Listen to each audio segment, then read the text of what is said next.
민수기 19장 말씀 보겠습니다. 구약 성경 228페이지입니다.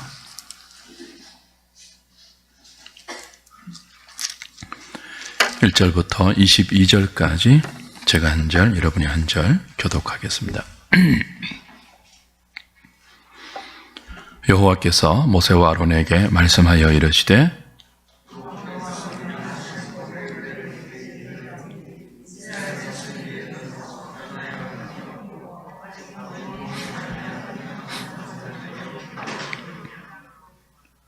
너는 그것을 제사장 엘르아살에게 줄 것이요 그는 그것을 진영 밖으로 끌어내어서 자기 목전에서 잡게 할 것이며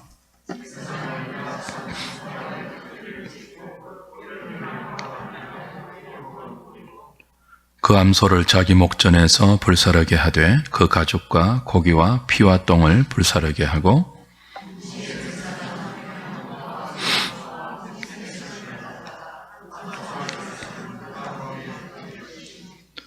제사장은 자기의 옷을 빨고 물로 몸을 씻은 후에 진영에 들어갈 것이라.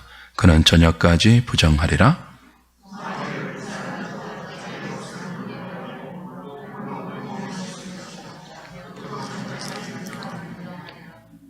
이에 정결한 자가 암송아지의 죄를 거두어 진영 밖 정한 곳에 둘지니 이것은 이스라엘 자손 회중을 위하여 간직하였다가 부정을 씻는 물을 위해 간직할지니 그것은 속죄제니라.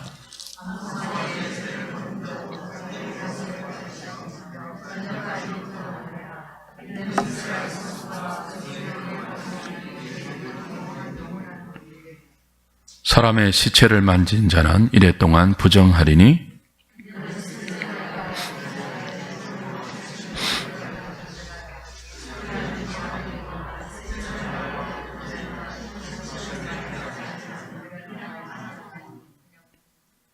누구든지 죽은 사람의 시체를 만지고 자신을 정결하게 하지 아니하는 자는 여호와의 성막을 더럽힘이라. 그가 이스라엘에서 끊어질 것은 정결하게 하는 물을 그에게 뿌리지 아니하므로 깨끗하게 되지 못하고 그 부정함이 그대로 있음이니라.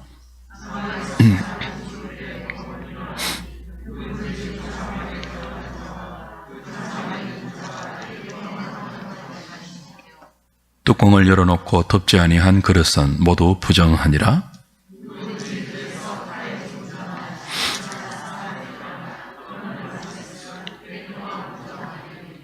그 부정한 자를 위하여 죄를 깨끗하게 하려고 불사른 재를 가져다가 흐르는 물과 함께 그릇에 담고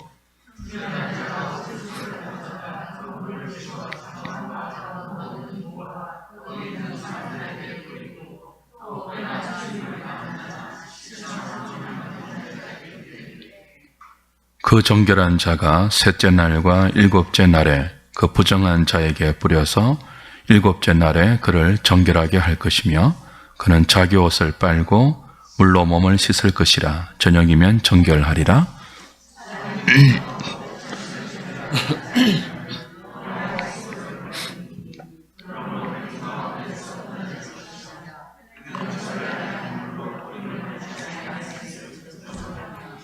(21절) (22절) 같이 봅니다. 이는 그들의 영구한 율례니라. 정결하게 하는 물을 뿌린 자는 자기의 옷을 빨 것이며 정결하게 하는 물을 만지는 자는 저녁까지 부정할 것이며 부정한 자가 만진 것은 무엇이든지 부정할 것이며 그것을 만지는 자도 저녁까지 부정하리라. 아멘.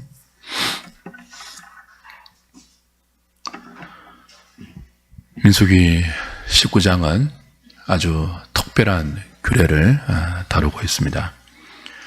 2절을 보시면 이렇게 시작이 되죠.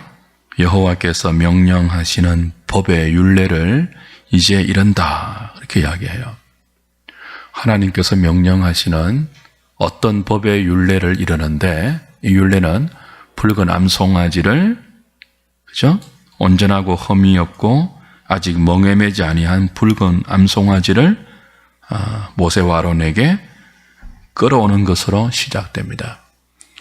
그 붉은 암송아지를 가지고 어떤 규례를 만들어 주시는데요. 이건 성경에서 민수기 19장 여기밖에 없어요. 그 굉장히 특별한 규례입니다. 아주 예외적이고 특별한 규례가 이 민수기 19장에 주어지는데 의미가 심장합니다. 이 규례는 9절 말씀처럼 속죄를 위한 규례입니다. 이에 정결한 자가 암송아지의 죄를 거두어 진영 밖 정한 곳에 둘지니 이것은 이스라엘 자손 회중을 위하여 간직하였다가 부정을 씻는 물을 위해 간직할지니 그것은 속죄제다. 그 민수기 19장은 붉은 암송아지, 험없고 온전한 아직 멍에를 매지 아니하는 붉은 암송아지를 진영 밖으로 끌고 가서 거기서 죽여요. 피를 흘려 죽이고 거기서 불사릅니다. 그 가죽과 고기와 내장과 똥 모든 것을 다 불사르고 그 불사를 때 6절에 보시면 백향목과 우설초와 홍색 실도 함께 불살라요. 그래서 죄를 만듭니다. 그러니까 험없고 온전한 멍에를 매지 아니하는 붉은 암송아지 한 마리를 제사장 엘르아살이 추도하게 해서 진영 밖으로 끌고 가 피 흘려 죽이고 그걸 다 불태워요. 불태울 때 무엇을 함께 첨가한다고요? 백향목과 우설초와 홍색 실을 함께 태워서 뭘 만듭니까? 죄를 만들어요. 근데 이 죄는 무엇을 위한 죄냐 하면 9절에 그렇죠? 이스라엘 자손의 회중의 부정을 씻는 용도입니다. 그래서 속죄제라 그러죠. 아주 특별한 속죄제예요. 그 무엇을 위한 속죄제입니까? 부정을 씻어내는 정결의 속죄제인데요. 어떤 경우 어떻게 해서 부정했을 때 이 속죄제를 지금 주고 있습니까? 11절 보십시오. 11절. 사람의 시체를 만진 자는 며칠 동안 부정하다고요? 일주일 동안 부정해요. 그리고 14절 보십시오. 장막에서 사람이 죽을 때도 누구든지 그 장막에 들어가는 자와 그 장막에 있었던 모든 자는 역시 이래 동안 부정해진다고 해요. 그리고 16절. 누구든지 들에서 칼에 죽은 자나 시체나 사람의 뼈나 무덤을 만졌다면 이런 경우도 이래 동안 부정하대요.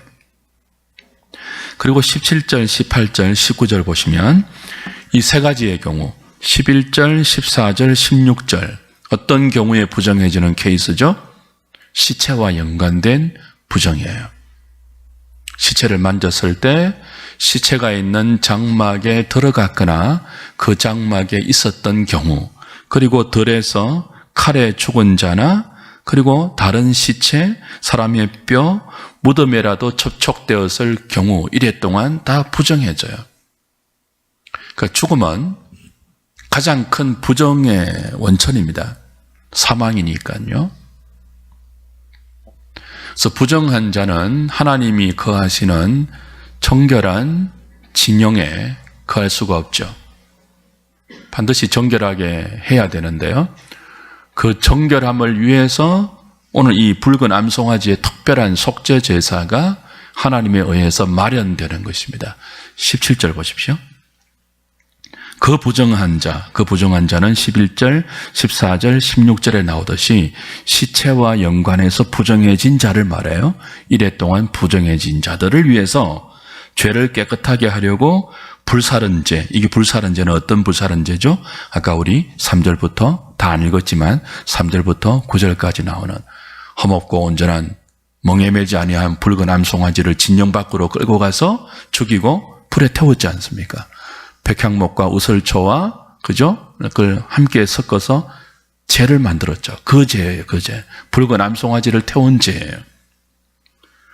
그 불사른 죄를 가져다가 흐르는 물과 함께 그릇에 담고 정결한 자가 우설초를 가져다가 그 물을 찍어 장막과 그 모든 기구와 거기 있는 사람들에게 뿌리고 또 뼈나 죽임을 당한 자나 시체나 무덤을 만진 자에게 뿌리되 그 정결한 자가 셋째 날과 일곱째 날에 그 부정한 자에게 뿌려서 일곱째 날에 그를 정결하게 할 것이며 그는 자기 옷을 빨고 물로 몸을 씻을 것이라 저녁이면 정결하리라. 그 시체로 말미암아 이래 동안 부정해진 자를 정결케 하기 위해서 하나님이 특별하게 마련해 주신 붉은 암송아지의 속죄 규례가 민수기 19장이에요. 근데 이게 왜 특별합니까? 레위기에도 우리 속죄 제사를 이미 다루었지만 레위기에서 나오는 모든 속죄 제사 뿐만 아니고 희생 제사는요, 그 제물이 수소입니다. 수송아지예요. 암송아지 없습니다. 근데 여기는요, 암송아지인데 붉은 암송아지. 굉장히 특별한 케이스입니다.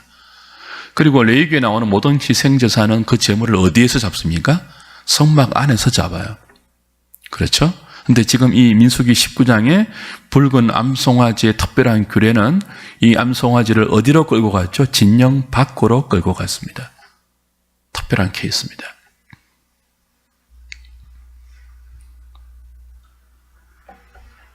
왜 하나님께서 레위기에 없는 이 특별한 속죄 제사를 여기에서 마련해 주실까요? 특별히 암송아지, 붉은 암송아지 제사는 성경 가운데 오직 여기 하나만 딱 한 번 등장합니다. 근데 이 한 번 등장하는 민수기 19장의 규례가 예사롭지 않아요. 이건 레위기 16장에 나오는 대속죄일에 드렸던 기억나십니까? 아사셀 염소 속죄 제사와 굉장히 흡사해요. 제물은 다르지만 대속죄일, 속죄 제사를 통해서 채 속죄가 되지 않았던 그 모든 이스라엘의 죄, 부정을 한 날을 정해서, 대속죄일 한 날을 정해서 마치 대청소하듯이 하나님께서 대속죄 제사를 드리라고 하셨죠. 그때 속죄 제물이 뭐였습니까? 아사셀로 끌려가는 특별한 염소가 있었잖아요. 근데 그 속죄 제사의 규례와 굉장히 흡사해요. 제물은 다르지만. 그리고 이것은 정확하게 레위기 16장 대속죄일의 대속죄 특별한 제사와 그것도 거기밖에 없었잖아요. 그리고 민수기 19장에 나오는 붉은 암송아지의 특별한 속죄 제사는 히브리 13장 12절에서 말하는 둘 다 영문 밖으로 끌려갔잖아요. 영문 밖에서 자기 백성들을 위해서 피 흘려 죽으신 예수 그리스도의 십자가의 완전한 영단번의 속죄 제사를 암시하는, 예표하는 그런 제사이죠. 그래서 특별한 것입니다. 왜 이 특별한 제사를 여기 민수기 19장에서 주시느냐? 그 의미가 있습니다. 지금까지 문맥의 흐름을, 민수기 문맥의 흐름을 좀 살필 필요가 있는데요. 민수기 11장부터 이제 무엇이 시작되었습니까? 광야 행진이 시작되었죠. 가나안 땅을 향한 광야 행진이 시작되었습니다. 근데 민수기 11장부터 우리가 확인한 것처럼 그 광야 행진 중에 있는 이스라엘 백성들의 모습은 어떤 것으로 점철되었습니까? 불신과 불평과 원망의 연속이었습니다. 마실 물, 먹을 음식, 그죠? 그리고 지도자. 이것을 가지고 틈만 나면 불평하고 원망하고 하나님께 대들었습니다. 이게 이제 갈수록 11장부터 갈수록 이 불신과 불평과 원망이 점청되고 상성되어요. 더 배가 되어요. 그 불신이 더 깊어지고 원망이 더 심해지고 불평의 농도가 더 진해집니다. 그리고 14장에 가면 한번 팍 하고 터지죠. 그게 절정에 이르러요. 어떤 사건입니까? 가데스의 정탐 사건이죠. 하나님이 그들을 애굽에서 불러내신 것조차도 원망하죠. 그리고 돌아가자 그러죠. 애굽으로. 굉장히 큰 사건이에요. 굉장히 큰 반역이고 우리 이미 확인했잖아요. 얼마나 엄청난 불평이고 불신인지를 확인했습니다. 그래서 하나님께서 진노하시죠. 11장부터 14장까지 이스라엘의 광야 행진을 보면 빛이 하나도 보이지 않습니다. 캄캄한 어둠이에요. 이 사람들이 하나님 백성 맞는가? 구원의 은총을 입은 사람들이 맞는가? 라는 생각이 들 정도이고, 실제로 그 무리들 가운데는 중생하지 못한 그냥 따라 나온 잡족들도 있었고, 다른 동기로 거기에 있는 많은 사람들이 섞여 있었습니다. 기억나십니까? 이 11장의 불평의 시초가 누구부터였습니까? 섞여서 나온 잡족들로부터 시작되었습니다. 이 잡족들로부터 시작된 불신과 불평과 원망이 점차적으로 무리들 가운데 나중에 16장 가면 지도자에게까지 전염되어 가는 것들을 민수기가 보여줍니다. 그런데 그 실패의 과정, 그 불평과 불신과 원망의 그 상승되는 흐름 속에서 민수기 15장에는 그럼에도 불구하고 이들을 향하여 언약을 갱신해 주는 하나님의 은혜가 등장해요. 그 계속 불평하고 계속 원망하고 계속 하나님에 대해서 믿지 못하는 불신을 증가시켜가는 이들을 보면 소망이 없어요. 근데 그럼에도 불구하고 이들을 뭐예요? 다시 언약을 갱신해서 가나안 땅으로 인도해 가시는 하나님의 구원의 열심이 보이죠. 15장 전체가 그걸 말해줍니다. 그래서 15장 1절 2절 보시면 이렇게 14장 사건 때문에 1세대가 다 광야에서 죽잖아요. 죽어야 되잖아요. 근데 15장은 어떻게 시작되었다고요? 너희들이 내가 들여보낼 땅에 들어가거든, 이렇게 들어가는 것이 마치 기정사실화된 것처럼. 14장까지는 뭐였다고요? 들어가지 못하는 모습을 보여주었습니다. 아무도 못 들어간다 했습니다. 여호수아와 갈렙 외에는 아무도 못 들어간다 그랬잖아요. 그런데 15장은요, 그런 그들을 향하여 너희가 들어가거든 하나님께 흠향될 만한 이런 향기로운 제사를 이렇게 드리라라고 이제 15장 전체가 이어지면서 언약을 갱신해 주세요. 백성들은 뭐예요? 불신과 불평과 원망을 증가시키고 하나님은 그들을 향하여서 언약을 갱신시킵니다. 근데 16장 가면 그런 은혜를 입으면서도 16장 가면 그들의 불신이 더 확대되는 것들을 봅니다. 어떤 사건이다고요? 고라와 다단의 사건이죠. 그 11장 섞여 나온 잡족들로부터 시작된 불신의 문제가 16장 가면요, 14장에서 가데스 사건으로 한번 뻥 터지고 절정으로 한 뻥 터지고 15장에서 그럼에도 불구하고 그들을 다시 세우시는 하나님의 은혜를 입어요. 근데 16장 돌아서자마자 뭐예요? 은혜를 입고 돌아서자마자 뭐예요? 이번에는 지도자에게까지 그 불신과 불평과 원망이 확장되어 나오는 고라의 반역 사건이 나오죠. 성경 가운데 가장 극심한 반역의 한 군데가 민수기 16장입니다. 땅이 갈라져서 죽는, 그리고 그 제단에서부터 불이 나와 250명의 그 지도자들을 불살라 죽이는 16장의 반역 사건. 그것을 보고도 이튿날 뭐예요? 또다시 하나님을 원망하고 모세와 아론에게 대들었던 백성들에게 하나님이 14,000명을 죽게 하는 엄청난 사건이 16장에 또 등장해요.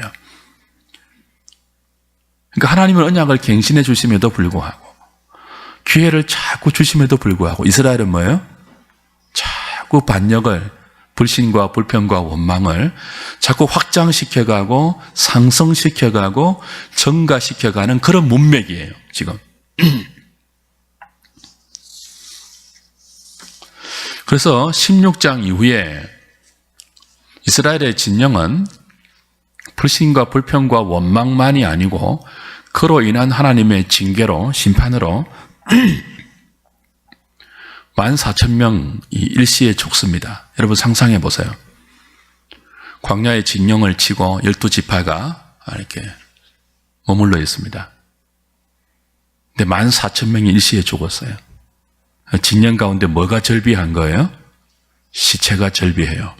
그리고 오늘 19장은 무엇을 위한 특별한 속죄 제사였죠.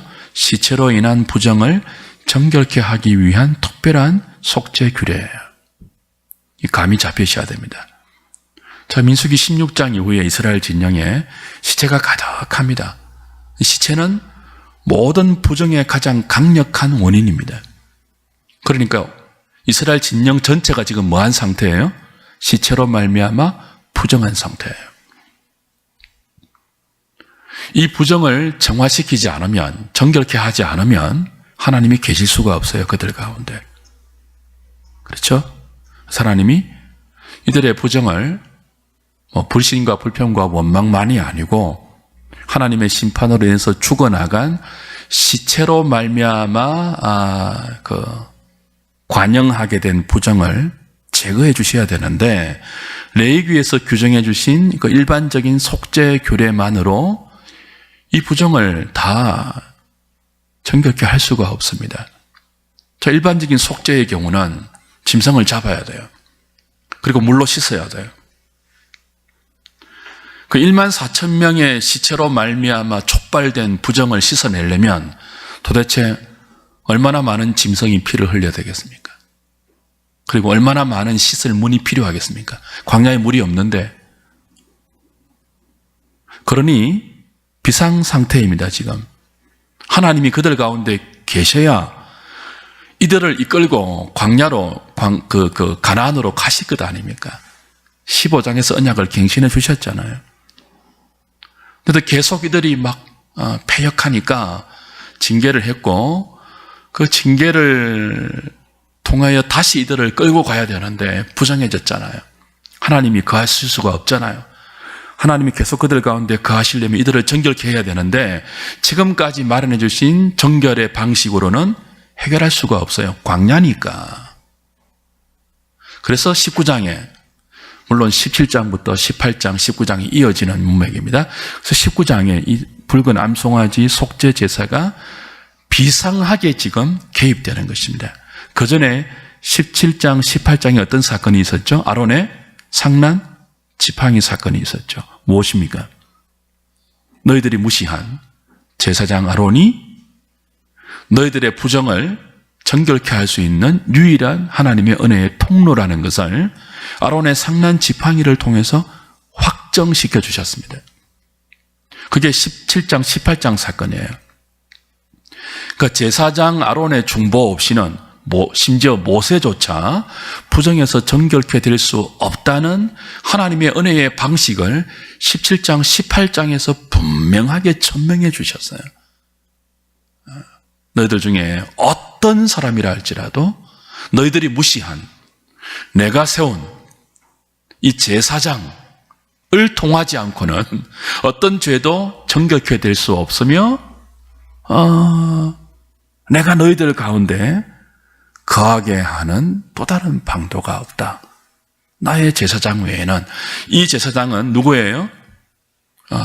너희들과 똑같은 연약한 인간이지만 그럼에도 불구하고 내가 세운 나의 제사장이다. 그걸 17장, 18장에서 확립시켜주고 나서, 그리고 19장에 뭐예요? 제사장을 통한 특별한 정결 규례인 붉은 암송아지 속죄 제사를 마련해 주시고, 시체로 인한 11절, 14절, 16절 시체로 인한 모든 부정을 이 붉은 암송아지의 죄와 그 죄를 탄 정결한 물로 씻어낼 수 있고, 뿐만 아니고 앞으로 너희들이 광야에서 살아가면서 생기는 모든 부정도 이 죄를 잘 간직해 놓았다가 이 죄를 정화수의 정결한 물에 타서 바르면 누구든지 뭐 한다는 거예요?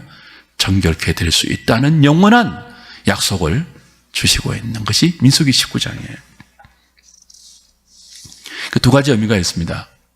하나는 14,000명의 그 일시적인 시체의 범람으로 진영 전체가 부정해진 그 부정을 광야라는 특별한 장소에서 씻어내기 위한 특별한 용도로 붉은 암송아지 속죄 제사를 마련해 주셨고, 또 하나는 뭐죠? 민수기 15장에서 언약갱신을 통해서도 이들이 뭐예요? 더 부패함과 완악함을 정진시켜 나가서 더 확실한, 더 강력한 언약의 갱신이 필요했고, 그 강력한 언약 갱신으로 붉은 암송아지 속죄 제사가 제시되고 있는 것입니다. 두 가지 용도예요.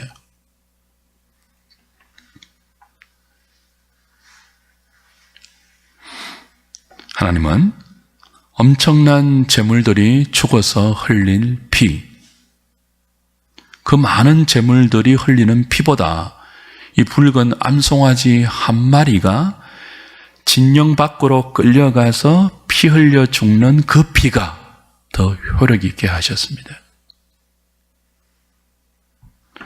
그리고 엄청난 제물들이 번제단 위에서 불태워 만들어진 제보다 이 붉은 암송아지 한 마리가 자신의 모든 것들을 불태워서 만든 이 제, 그 제가 훨씬 모든 부정을 씻어내는 강력한 정결의 효력이 있게 하셨습니다. 붉은 암송아지 한 마리, 그리고 이 붉은 암송아지 한 마리가 남긴 제, 흘린 피 때문에 광야에서 생기는 모든 시체로 인한 부정, 그리고 모든 부정을 그때그때 정결케 할 수 있는 정함의 원리를, 아주 큰 정함의 약속을 이 붉은 암송아지 한 마리의 죽음과 그가 태워서 생긴, 불살라져서 생긴 이 제에 담아서 영원한 효력으로 주신 것이죠. 은혜의 방편으로 특별한 붉은 암송아지의 속죄 제사를 마련해 주신 것입니다. 그럼에도 불구하고 20절에 이런 경고가 주어지죠. 언제든지 부정, 시체로 말미암는 부정, 그죠? 가장 강력한 부정이거든요. 그러니까 나머지 부정도 뭐 더 쉽게 될 수 있을 것 아닙니까? 그러니까 모든 부정을 씻을 수 있는 정결의 그 은혜를 마련해 주셨음에도 불구하고 20절, 사람이 부정하고도 자신을 정결하게 하지 아니하면 여호와의 성소를 더럽힘이니 그러므로 회중 가운데서 끊어질 것이다 경고하십니다. 모든 부정에서 정결케 될 수 있는 은혜의 방편을 받았습니다. 받아야 할 자격이 없는데 특별한 은총으로 받았어요. 이 은혜를 입었음에도 불구하고 이 은혜를 사용하지 않으면요, 그 은혜를 주신 분을 무시하는 것 아니에요. 끊어지는 거죠. 그들은 하나님의 회중이 아니다는 거죠. 20절의 경고와 함께 이 19장에 특별한 속죄 규례가 주어지고 있는 것 기억해야 합니다. 사랑하는 여러분, 오늘 신약 시대를 살아가는 저와 여러분도 구약 광야 백성들처럼 일상에서 끊임없이 죄에 그리고 부정에 오염되고 더럽혀집니다. 그때마다 어떻게 해야 합니까?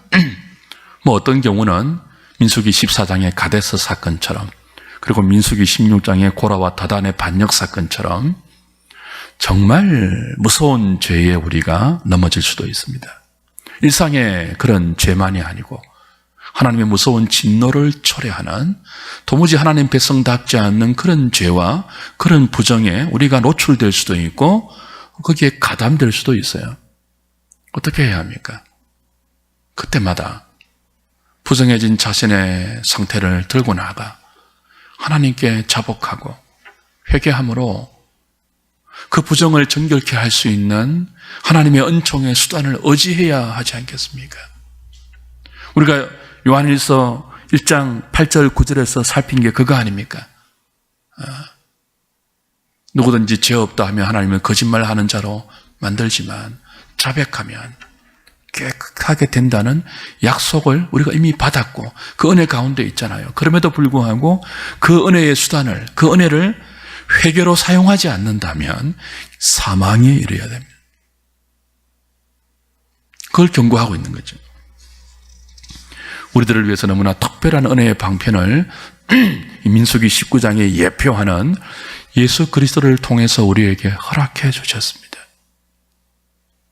용서받을 수 없는 우리의 죄를 짊어지고 예수님은 영문 밖으로 끌려갔습니다. 붉은 암송아지처럼, 레위기 16장의 아사셀 염소처럼 영문 밖으로 끌려가서 피 흘려 죽으시죠.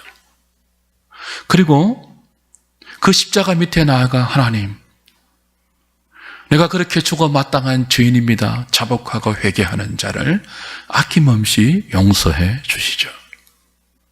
그 은혜의 방도가 우리에게 있지 않습니까?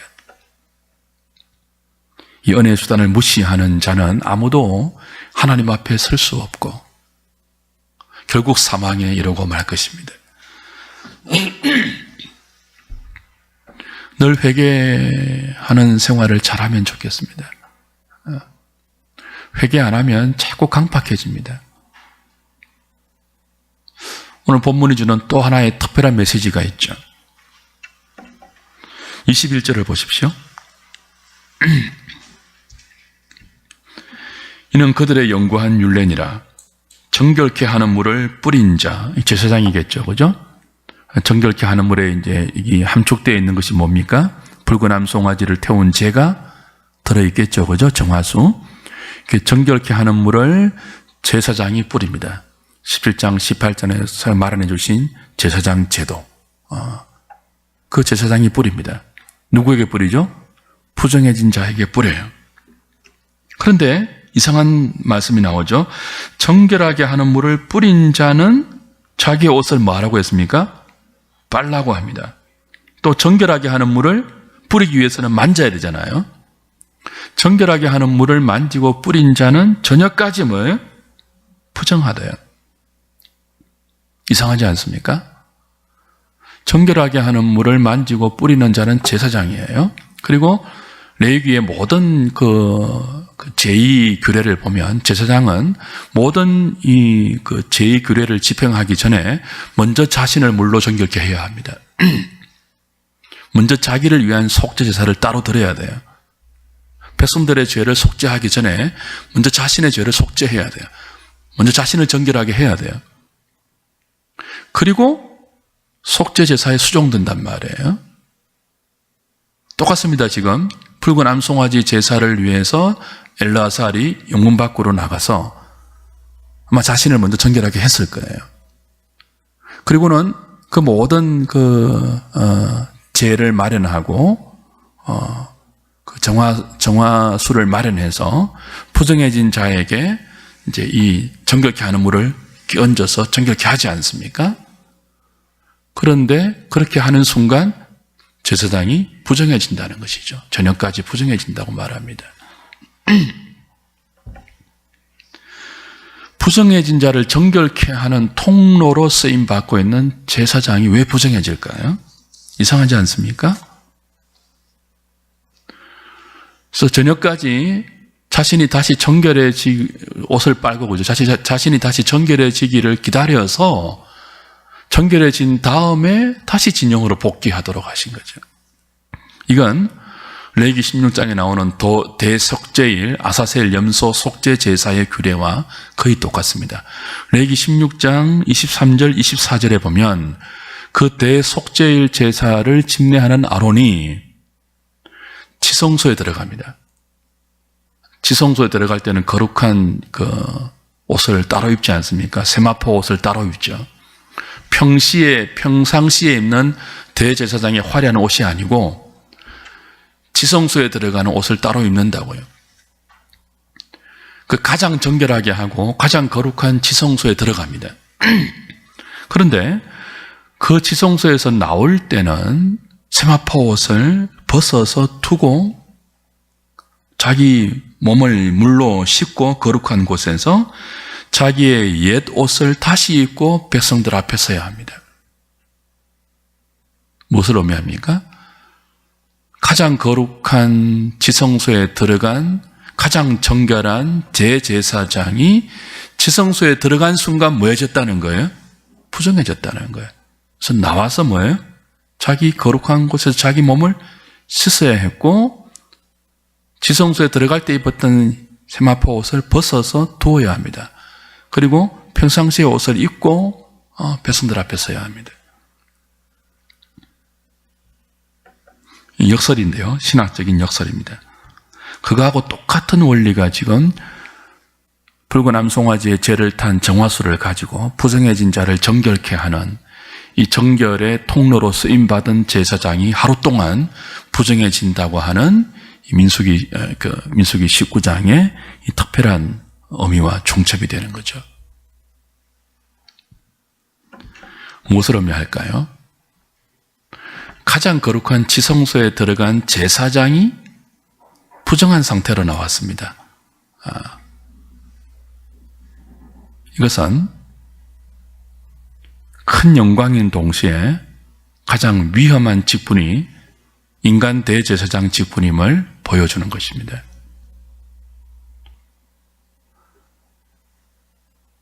거룩한 지성소에 가면 하나님의 영광을 입어요. 하나님의 영광 앞에 서게 되는 거죠.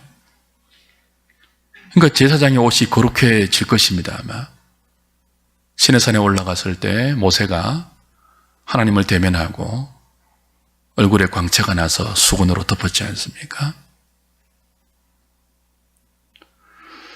거룩한 하나님의 은혜를 입고 그 영광 앞에 선 사람들의 위험이 뭐냐 하면 그 거룩을 자신의 거룩으로 착각할 위험이 있습니다. 자, 붉은 암송아지의 특별한 죄, 그 정결케 하는 죄를 깨끗한 물에 타서 모든 부정한 자에게 뿌립니다. 그럼 부정한 자가 깨끗해져요. 이 정결케 하는 죄를 가진 자의 제사장의 능력이 얼마나 대단합니까? 자신을 통해서 부정한 자가 깨끗해지잖아요. 어떤 위험이 있을까요? 자신이 하나님처럼 생각될 수 있습니다. 그래서 신학적으로 하나님은 장치를 마련해 두시죠. 가장 거룩한 지성소에 들어갔다 온 제사장은 자신이 부정해지지도 않았는데 부정하다고 선언하십니다. 하나님께서 몸을 씻으라고 하십니다. 그대로 가지 말라고 하십니다. 왜냐하면 그 사람이 하나님 노릇할 수 있다는 것을 알기 때문에 그렇습니다. 아주 겸손하게 만드는 거죠. 동일합니다. 민수기 19장 21절에서 이건 앞에도 조금씩 암시되는데요. 그 엘라살과 수종드는 제사장들이 거룩한 죄를 만드는 과정에도 부정해진다고 했거든요. 하루 동안 부정해진다고 민수기 19장에서 계속 나와요. 7절, 8절 다 그런 말이에요. 붉은 암송아지를 가지고 거룩한 죄를 만드는 과정에 참여한 제사장들이 저녁까지 부정해진다고 해요. 그 거룩한 과정을 하는 과정에서 부정해지고 뿐만 아니고 나중에 뭐예요? 그 죄를 가지고 부정한 자를 정결케 하는 그 복된 의식에 참여할 때도 부정해진다고 하죠. 왜 그렇습니까? 위험성입니다. 위험성. 너를 통해서, 그 사람을 통해서 하나님께서 강력한 은총을 마련하시고 베푸실 때 그 수단이 되는 당사자가 어떤 위험이 있다는 거죠? 하나님 노릇 할 수 있다는 것입니다. 그래서 아예 원천적으로 너 이 강력한 은총의 수단으로 쓰임받는 그때 자동적으로 부정해지니까 저녁까지 그 은총의 수단에서 쓰임받고 나서는 즉시 뭐 하라는 거예요? 자기 몸을 씻고 저녁까지 그 부정이 물러가는 저녁까지 자신을 돌아보는 시간을 갖게 한 거죠. 큰 메시지입니다.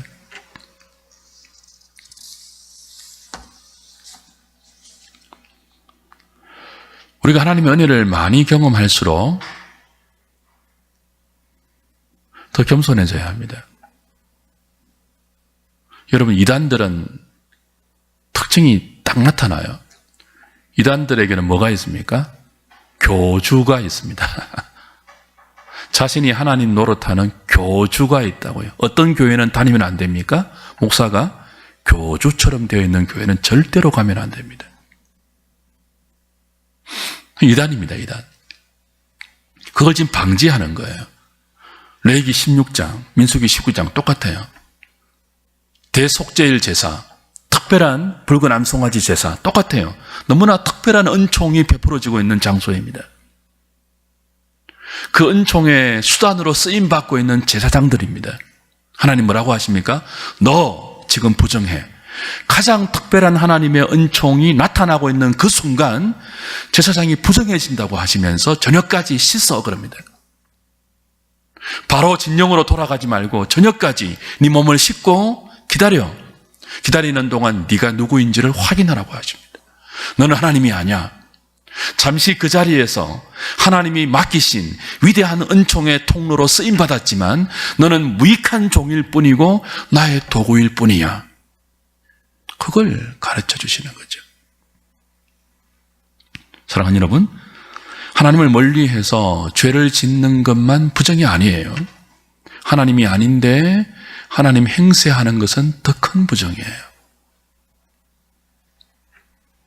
내가 지성소에 머물러서 하나님 노릇하면 큰일 나죠.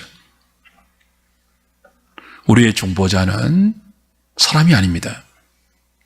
영문 밖으로 끌려가서 피 흘려 죽으신 예수 그리스도 외에 우리의 완전한 중보자가 없습니다. 예수님이 있어야 할 자리에 인간 지도자가 있다면 그 참담한 일입니다. 은혜를 많이 받을 때 조심해야 되죠. 우리를 통해서 하나님의 은혜가 많이 나타날 때 참 조심해야 됩니다. 말씀을 정리합시다. 하나님은 이스라엘의 큰 죄와 반역과 불신으로 인한 부정을 너무나 특별한 붉은 암송아지의 속죄 제사를 통해서 해결해 주십니다. 정결케 해 주십니다. 그리고 일상에서 언제든지 부정해질 때마다 이 하나님이 마련해 주신 특별한 은총의 수단을 통하여 정결케 하라고 말씀하십니다. 이 은혜의 수단을 사용하지 않는 자는 하나님을 무시하는 자로 여겨서 회중 가운데 끊어질 것이라고 경고도 하셨습니다. 그리고 또 한 가지 메시지 주셨죠. 하나님의 은혜가 너희들 가운데 강력하게 나타날 때 조심하라. 너희는 하나님 아니다. 여전히 부정한 죄인들이다. 하나님의 은총 없이는 한순간도 살 수 없는 인생임을 고백하고 예수 그리스도를 의지하라는 것이 오늘 민수기 19장이 우리에게 주는 메시지입니다. 늘 회개하는 동시에 그 회개가 교만으로 가지 않고 그 회개가 겸손으로 우리가 누구인지를 더 깊이 깨닫고 사람이나 하나님 앞에서 그리고 공동체 앞에서 영향력을 행사하고 인간 지도자 정도가 아니고 하나님 같은 영향력을 행사하려고 하고 그 같은 위치에 서서 사람들을 부리려고 하는 그런 죄성으로부터 경고를 받는 저와 여러분 되었으면 좋겠습니다. 겸손으로 늘 은혜의 자리에 머물러 있는 우리 하늘의 식구들 다 되시기를 주님의 이름으로 부탁드립니다.